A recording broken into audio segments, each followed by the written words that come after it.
Howdy folks, hope you're all having a good one and welcome to another episode of Mingles with Jingles, and we've got all kinds of things to talk about this week, but we're going to start by talking about password managers because this episode is once again sponsored by NordPass.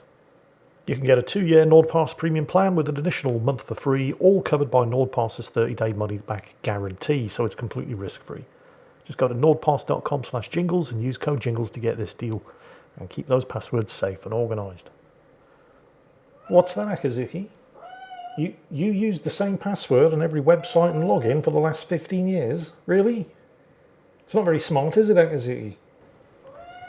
Also, how did you do that for 15 years? You're only 3. Alright, 3 in cat years. Fair enough. So I take it that means that you now use NordPass to generate unique passwords and logins for every website and service that you take advantage of, and have NordPass just take the drudgery out of the process by remembering all of those unique logins for you? Logins and passwords that are encrypted at your end, so even if somebody was to hack your PC, they still wouldn't get access to all of your sensitive data? I see. Just one other question. How can you afford that on your salary? Kibble and tuna isn't worth that much. What's that? You got a great deal on a 2-year NordPass premium plan plus 1 additional month for free, completely risk-free with NordPass's 30-day money-back guarantee just by going to nordpass.com/jingles and using code JINGLES? This cat's smarter than she looks. What? No, I didn't mean it like... No, I'm not trying to say you look stupid. Look, I'm just saying you're very, very pretty, okay? Dodged a bullet on that one. Well, anyway, moving on swiftly. Although, I hope you'll appreciate the amount of care that I actually put into selecting the brands that I will accept a sponsorship from. Because there are no shortage of them trying to offer me money. It's astonishing how many offers you get once you achieve a certain level of success, not necessarily on YouTube, but on Twitch or even on Instagram. It's very easy to just take the money, but you really have to be careful for a whole bunch of very, very good reasons. None of these brands are offering you money because they care about the success of your YouTube channel or your Instagram account or your Twitch channel or whatever it is that attracted them to you in the first place. The only thing they're interested in is your audience. And my audience is the single most valuable thing that I have. You guys watching this video. You're basically the ones who pay my bills. So there's a certain level of trust between me, the one saying, use this product, it's really good, and you, the one saying, well, he hasn't led us wrong before, maybe we'll give it a shot. And if I was to just accept every sponsorship that was thrown at me, I mean, I'd be making money hand over fist in the short term. But it wouldn't take very long before that level of trust got eroded, because I'd clearly not only be recommending things that I personally use myself or thought that you guys might find useful. So before very long, nobody would believe a word I said.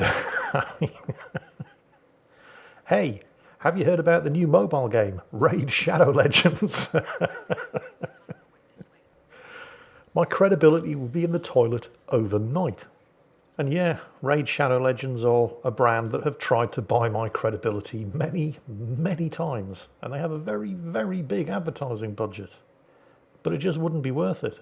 Because nobody who's capable of thinking and breathing at the same time would possibly believe that I was genuinely recommending that you all download, install and start playing garbage like Raid Shadow Legends.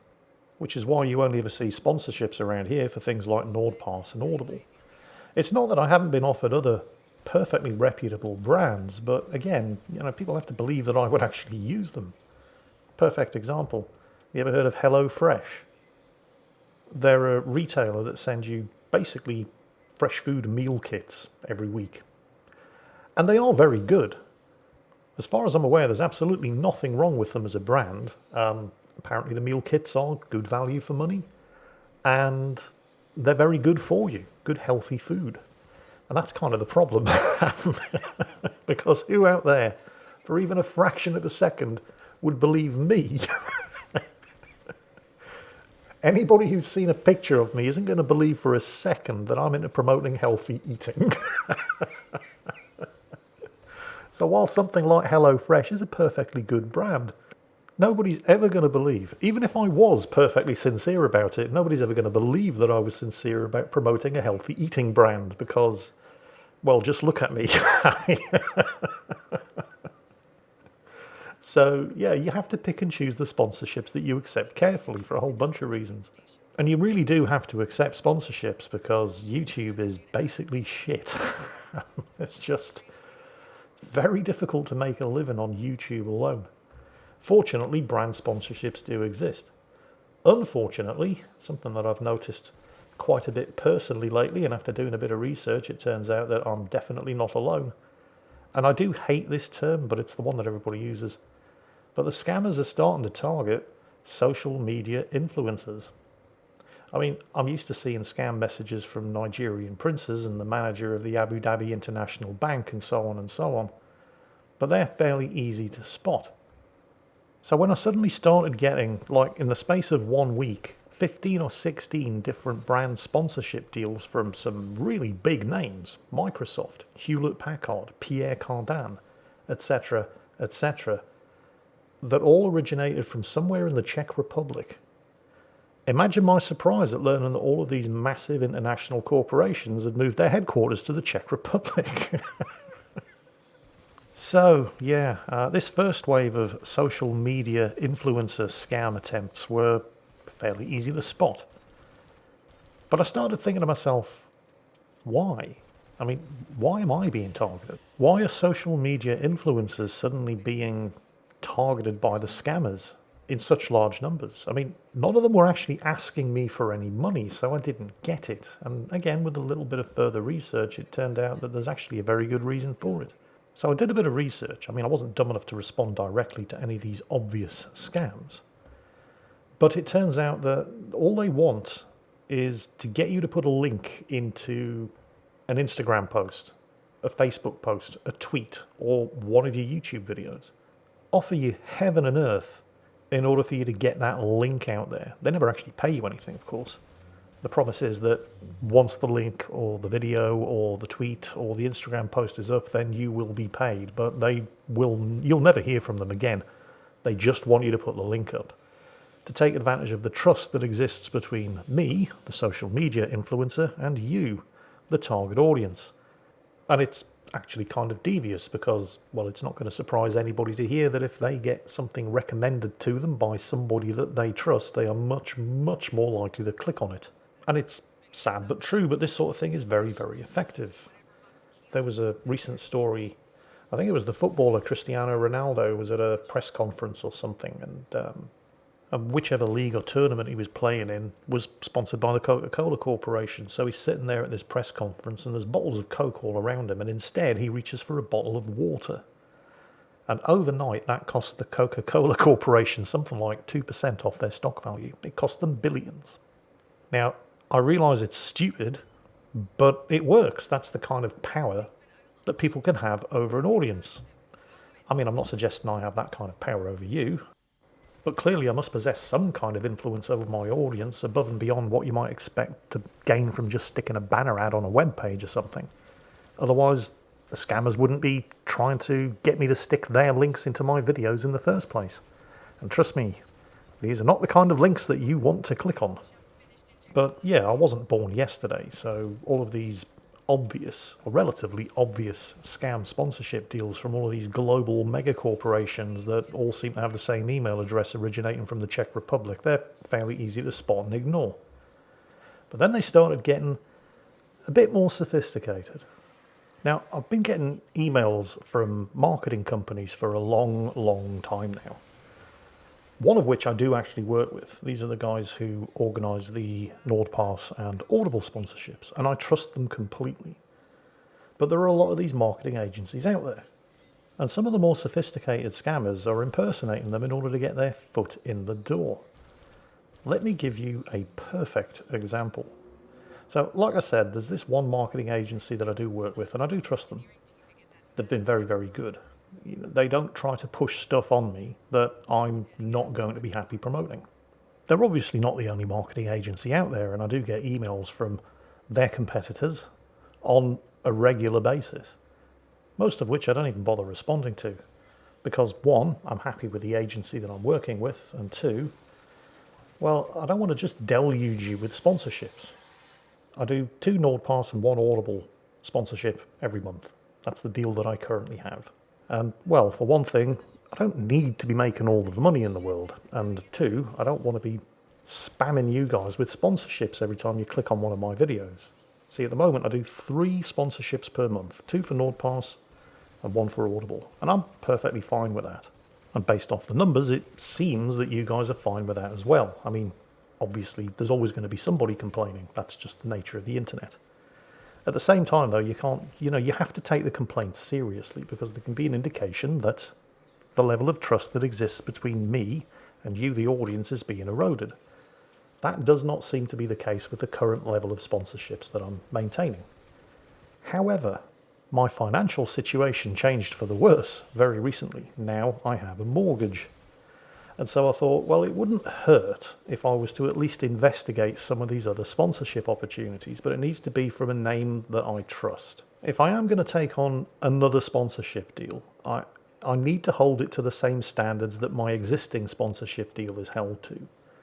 So first and foremost, it's going to have to be from a marketing agency that I've at least heard of, an agency that has a reputation to worry about. So I picked an email that I'd received from the Buzz Guru marketing agency. You may have even heard of them. They're a fairly big mover and shaker in the online influencer world. Now, before we go any further, because I don't want to get sued by buzzguru.net, I need to make it absolutely clear right now that this was a scammer. This was not the actual Buzz Guru marketing agency, but it was a very sophisticated scammer. Certainly more sophisticated than the guys that were just spamming fake sponsorship ads from email addresses in the Czech Republic, or claiming to be from the Coca-Cola Corporation or Microsoft or Hewlett-Packard or whatever. I'm sure Buzz Guru are very nice, reputable people, and what I'm about to tell you had absolutely nothing whatsoever to do with them beyond the scammer trying to make use of their good reputation. So I responded to the initial email. I mean, that didn't cost me anything. I said, yeah, sure, let's say I'm interested. How do we proceed from here?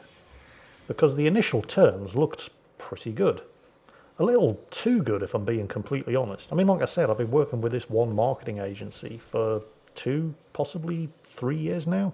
So I have a fairly good idea of what I'm worth and the kind of terms that I can expect to be offered. And the terms that I was being offered were 2 to 3 times better than what I'm currently getting with the marketing agency that I trust and have been working with for a couple of years. Some might even say, a little too good to be true. My suspicions were further aroused by the nature of the email address that the sponsorship deal had originated from. I mean, it was more sophisticated than the obvious Czech Republic email addresses from the scammers that I've mentioned up until now. But while the email itself certainly looked legit, I mean, it was formatted properly, the English was well written with no obvious spelling mistakes, it had all the right logos in the places where you'd expect them to be. It came, rather than from, for example, joeblogs at buzzguru.com, it came from joeblogs at agency.buzzguru.com. And I mean, that's no obvious indicator of an actual scam. I mean, it's perfectly possible that BuzzGuru do subdivide their email addresses by department like that. It's also a way of, well, generating a suspiciously authentic looking fake email address just by sticking an extension in front of it. So while I wasn't convinced this was a scam, because it all could have been perfectly legit, let's just say I went into this initial meeting with my eyes wide open, looking for further danger signals, and oh boy did I find them. So, like I said, the email itself, the English was perfect, there were no spelling mistakes, the grammar was correct, and it came from somebody with an English name who wanted to set me up for an initial chat on Discord. And when I say an English name, I mean a name that couldn't possibly be confused for anything other than an English name. It wasn't like Thomas Becker, for example, which sounds English but could also be German. So when I joined this Discord call from this person who'd written to me in perfect English, using an English name, and heard somebody speaking with a distinctly Eastern European accent, let's just say that my suspicion level went up a couple of notches. Now, you've probably heard it said that the only thing a scammer needs in order to successfully scam their mark is that the mark is both stupid and greedy. And while that's certainly true, I also think it's probably a little harsh. I don't think you necessarily have to be a complete idiot. You just have to be a certain level of gullible. And I also don't think that you have to be particularly greedy, although if you are, it's obviously going to be beneficial to the scammer. But it just depends on how badly you need the money. Because depending on how badly somebody needs the money, common sense can easily be overridden. This is why loan sharks exist. You know, you don't have to be stupid to get into a bad deal. You just have to need the money badly enough. And bearing that in mind, and I was bearing that in mind, as soon as this Discord call with this alleged English person with a very suspiciously Eastern European accent started, any alarm bells that hadn't already started ringing very quickly started ringing. Straight up front, €6,000, payable after I had done a 30-second YouTube video integration, plus including their link not just in my YouTube channel, but all of my social media channels as well. And all of this was being offered without a contract. I wouldn't be required to sign a thing. Right, so first of all, €6,000 for a couple of social media links and a 30-second spot in a YouTube video would be peanuts. It wouldn't even be worth considering if you were somebody like PewDiePie. But I am not somebody like PewDiePie. And like I said, I've been working with one of these marketing agencies for a couple of years now. I know what I'm worth, and I'm not worth €6,000. That is a ridiculously large amount of money to be offered for 30 seconds of video and a couple of social media links. But the thing that really rang my alarm bells, and they actually made a big point of this, right? It was a major selling point. The fact that there would be no contracts exchanged. I wouldn't have to sign a thing. They would just send me the money as soon as the video and the social media links went up. Now, call me a bluff, old-fashioned traditionalist if you must, but I can tell you one thing for free.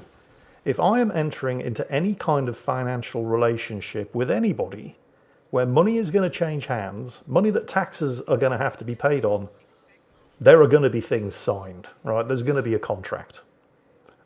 At some point, there will be a dotted line that both I and the person paying me are going to have to sign on. And when I mentioned this to them, because I absolutely did, I don't think they were expecting this. She certainly didn't seem to have a backup plan ready for what happens if the mark turns around and says, actually, no, I do want a contract. I want something in writing that's legally binding that both parties can be held to. I mean, at that point, I already knew that this was now a scam. Although I hadn't yet at that point done the research to figure out exactly why it was that scammers were going after social media influencers all of a sudden. That would happen after this Discord call, when suddenly it all became clear.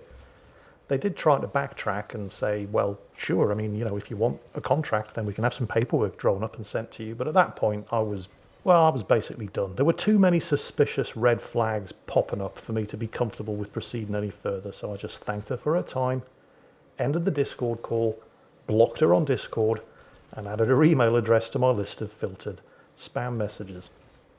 And then I went looking. And that's when I found out that the only thing they want is to hook you in.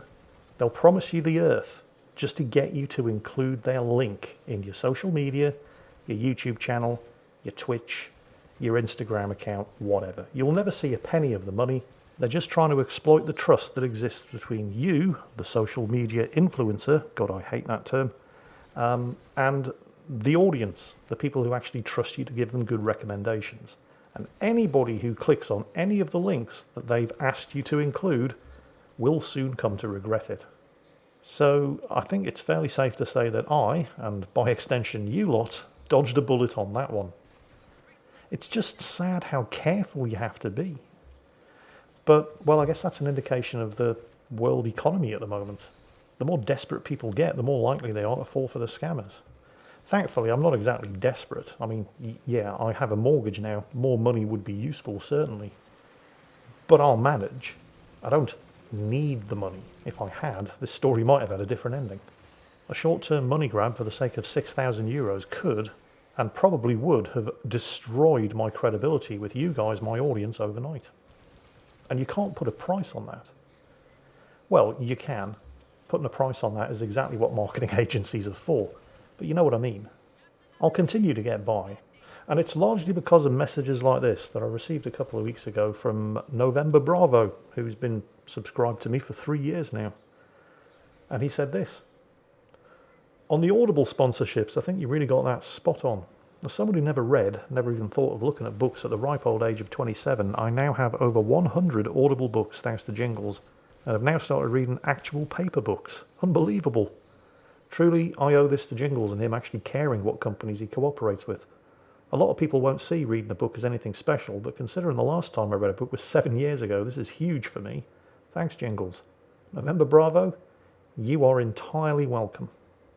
And I'm very happy that you're rediscovering books as a result of my Audible sponsorship. That makes me more happy than you can possibly know, because books are fantastic and more people should read. And, you know, if you, I don't know, maybe you drive for a living, you can't exactly hold a book in your hand while you're driving, so Audible is perfect.